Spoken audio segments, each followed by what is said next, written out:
Eman Bacosa inaming handang pakasalan si Jillian Ward.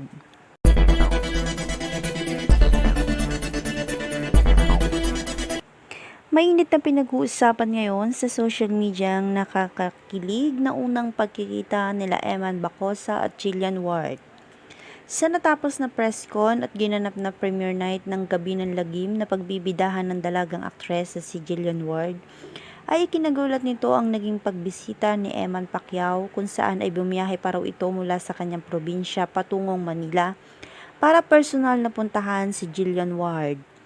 Sobrang kinakikiligan nga ngayon ang namumuong tambalan ng mga ito kung saan matatanda ang inamin mismo ni Eman Bacosa na humahanga siya kay Jillian Ward.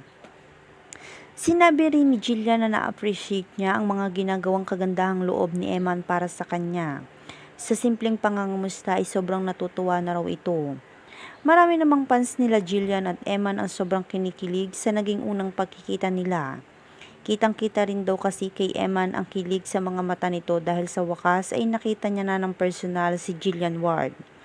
Habang nag-uusap raw ang mga ito ay makikita sa kanilang mga mukha ang pagiging komportable nila sa isa't isa na tila ba matagal nang magkakilala. Kaya naman, abot-abot ang tukso na inabot ng mga ito.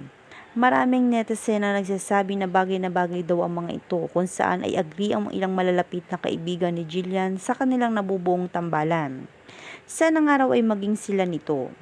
Marami daw tayong aabangan sa susunod nilang pagkikita.